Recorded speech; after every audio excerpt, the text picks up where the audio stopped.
Bismillahirrahmanirrahim. Assalamualaikum warahmatullahi wabarakatuh. Selamat bahagia anak semuanya. Pertemuan yang lalu, Bapak sudah menyampaikan materi di classroom tentang identifikasi teks editorial, baik itu arti, ciri, maupun sifatnya. Untuk hari ini, Bapak akan melanjutkan materi dengan masih pada saat identifikasi, yaitu teks eksposisi. Ya, jadi teks editorial itu merupakan bentuk dari teks eksposisi. Kemudian teks editorial itu biasa juga disebut dengan tajuk rencana. Ya, contoh, anak semuanya lihat di Quran ini, seperti ini ya, kuota dan ongkos haji sulsel turun. Ini tajuk rencana atau bagian utama dari sebuah koran. Ini merupakan sorotan dari media massa di koran.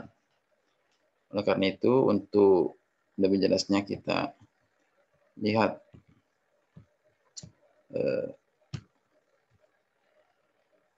slide berikut. Jadi teks editorial sebagai teks eksposisi.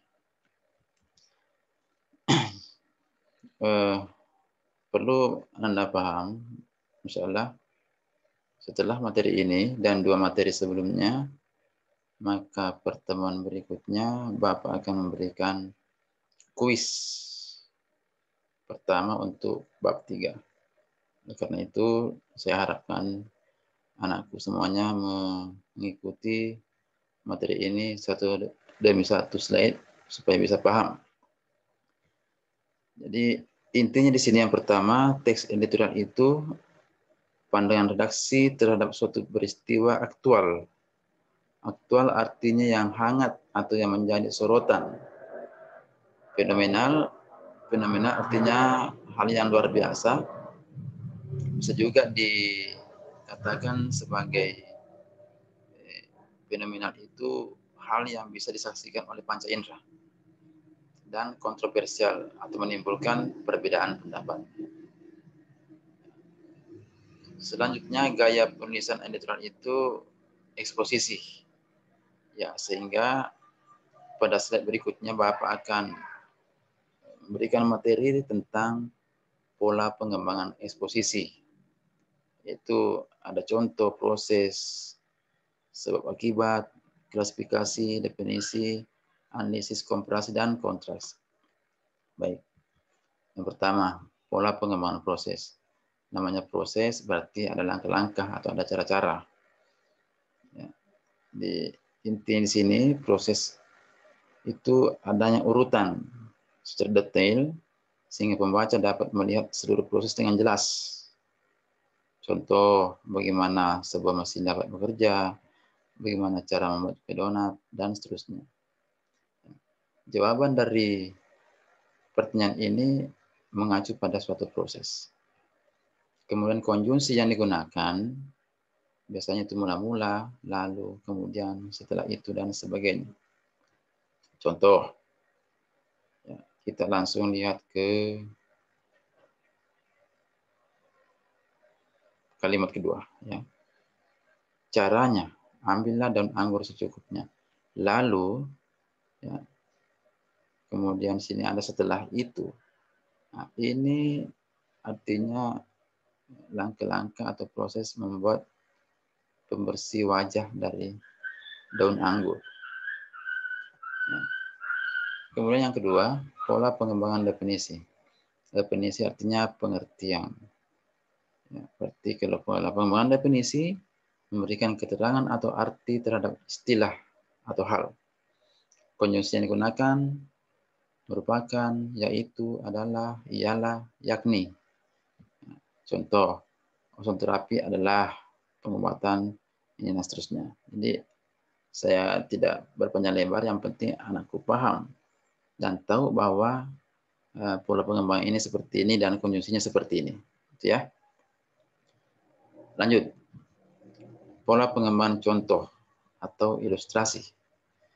Jadi contoh-contoh untuk membuktikan suatu pendapat. Ya. Jadi tidak berfungsi membuktikan suatu pendapat, tetapi contoh tersebut untuk menjelaskan dan menegaskan ide, gagasan dan maksud penulis. Ya, biasanya kata penghubungnya itu misalnya seperti contoh dan sebagainya. Ya, contoh. Nah, ini kondisi ekonomi kita sudah relatif membaik. Indikatornya dilihat dari berbagai aspek. Misalnya, ya, kemudian sepeda motor baru, mobil pun baru. Ini menandakan bahwa taraf hidup masyarakat mulai membaik. Ya, jadi anak semuanya dengan adanya konjungsi atau kata penghubung misalnya ini, maka program ini bisa dikategorikan sebagai pengembangan contoh. Begitu pula dengan ini ya, indikator lain seperti daya beli. Ini konjungsi seperti. Baik, kita lanjut. Pola pengembangan perbandingan atau komparasi. Jadi jangan terkecoh oleh istilah ini. Komparasi artinya perbandingan. Perbandingan menggunakan dua sudut pandang perbandingan secara berpasangan.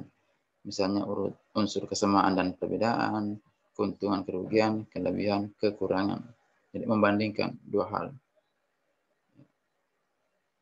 Maksud dari perbandingan itu antara lain untuk menjelaskan pada suatu penilaian yang relatif mengenai kedua hal yang dibandingkan itu. Konjungsinya biasanya dibandingkan dengan, jika dibandingkan dengan, daripada, dan sebagainya. Contoh, tema lagu anak zaman dulu lebih bervariasi dan mengandung pesan-pesan pendidikan yang bermanfaat bagi perkembangan mental psikologis anak jika dibandingkan. Ya, kemudian di sini dibandingkan dengan, gitu ya.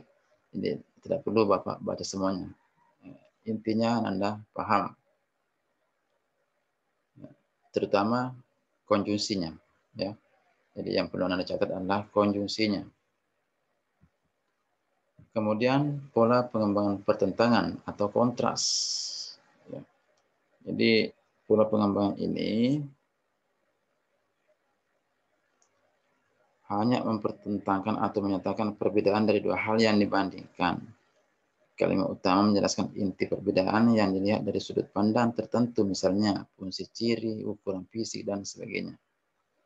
Kata penghubung biasanya berbeda dengan, akan tetapi, namun, padahal, sebaliknya, dan sebagainya. Contoh, tugas seorang konduktor pada perjalanan orkestra di negara-negara barat berbeda dengan ini. Ya, kata berbeda dengan. Kemudian ini masih ada kata berbeda dengan. Ya. Jadi intinya kembali lagi, kalau pertentangan mempertentangkan sesuatu, biasa juga kata sebaliknya. Atau akan tetapi, namun, itu konjungsi-konjungsi untuk mempertentangkan dua hal yang dibandingkan atau yang dibedakan. Nah, tadi kalau perbandingan bedanya membandingkan dua hal. Ya, ini membedakan. Di contoh yang lain. Di perkotaan, setiap hari jalanan macet.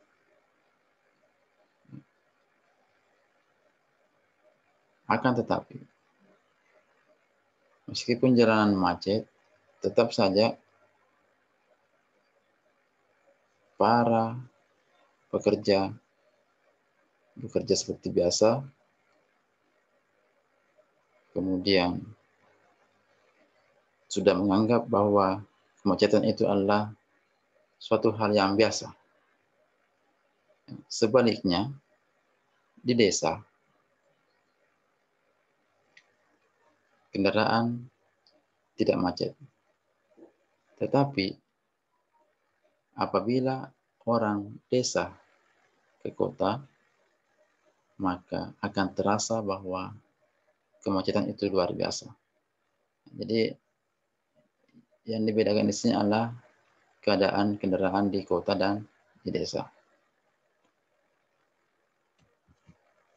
Berikutnya, pola pengembangan analogi. Nah, ini perlu dianalisis karena analogi mirip perbandingan tadi. Jadi, analogi merupakan perbandingan yang sistematis dari dua hal yang berbeda tapi dengan memperlihatkan kesamaan. Nah, jadi yang bedanya ini adalah memperlihatkan kesamaan. Ya, kalau tadi perbandingan betul-betul hanya membandingkan, ya. Kalau ini membandingkan dengan memperlihatkan kesamaan dari dua hal tersebut. Jika dalam pola perbandingan berusaha menunjukkan kesamaan antara dua hal dalam kelas yang sama, dalam pola analogi menunjukkan kesamaan antara dua hal yang berlain kelas. Nah, contoh, struktur suatu keterangan atau buku pada hakikatnya mirip atau sama dengan pohon. Nah, yang dibandingkan ini atau yang dianalogikan struktur keterangan dengan pohon. Bila pohon dapat diuraikan menjadi batang, dahan, ranting, dan daun, maka karangan atau buku dapat diuraikan menjadi tubuh karangan, bab, subbab, dan paragraf. Tubuh karangan sebanding dengan batang, bab sebanding dengan dahan, dan seterusnya. Jadi ini salah satu contoh pola analogi. Dua hal yang berbeda, tetapi memperlihatkan kesamaan. Contoh yang lain. Ya. Dalam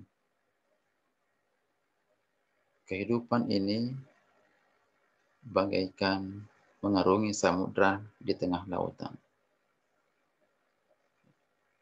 Kadang kita mendapatkan ombak yang tenang, laut air yang tenang, ombak yang dahsyat, ya, kemudian angin yang kencang. Begitu pula dengan kehidupan ini. Kadang-kadang kita tenang, damai, kadang-kadang pula ada serangan-serangan, apakah itu kemarahan, kecemburuan, dan sebagainya. Sehingga dapat dianalogikan bahwa kehidupan ini itu mirip dengan berlabuh di tengah samudra luas. Ya, jadi banyak contoh tentang analogi. Ya, sama biasa juga di ujian nasional dianalogikan antara kertas putih dengan bayi yang baru lahir. Kadang-kadang juga dianalogikan ya, bagaimana mencapai kesuksesan dengan mendaki gunung yang tinggi. Ya, jadi nanti dalam pembimbingan menghadapi AKM ini akan dijelaskan secara detail lagi. Yang ketujuh, pola pengembangan klasifikasi. Klasifikasi berarti mengembangkan suatu itu berdasarkan kategori, ya, atau penggolongan. Contoh, pemerintah akan memberikan bantuan pembangunan rumah atau bangunan kepada korban gempa. Bantuan pembangunan rumah tersebut disesuaikan dengan tingkat kerusakannya. Warga yang rumahnya rusak ringan mendapat bantuan sekitar 10 juta. Rusak sedang 20 juta, rusak berat 30 juta. Berarti penggolongan, klasifikasi. Kemudian 8 pola pengembangan sebab akibat. Ini yang gampangnya. Ada sebab, ada akibat. Atau ada akibat, ada sebab. Misalnya sebab karena akibatnya sehingga maka dan seterusnya. Ini tidak perlu Bapak jelaskan secara detail karena contoh yang paling sederhana misalnya saya tidak ke sekolah karena sakit. Itu kalimat yang sederhana ya. Bisa dibandingkan. Bisa dikembangkan misalnya Andika jarang masuk BDR. Tugas-tugasnya belum ada yang mendapatkan nilai mencapai KKM. Pada saat ulangan semester, ia pun mendapatkan nilai yang tidak memuaskan. Akhirnya ia gagal naik kelas. Nah, itu adalah salah satu contoh pengembangan sebab akibat. Saya kira itu ya anak semuanya. Jadi tolong dipelajari dengan baik pola pengembangan ini. Begitu pula dengan dua materi sebelumnya. Insya Allah pertemuan berikutnya Bapak akan memberikan kuis dari materi-materi baik melalui classroom maupun melalui video yang Bapak share ini. Saya kira itu, jadi tetap semangat belajarnya. Ingat, tinggal beberapa minggu lagi efektif kita mengikuti BDR untuk ujian semester. Saya kira demikian. Assalamualaikum warahmatullahi wabarakatuh. Ya, selamat belajar.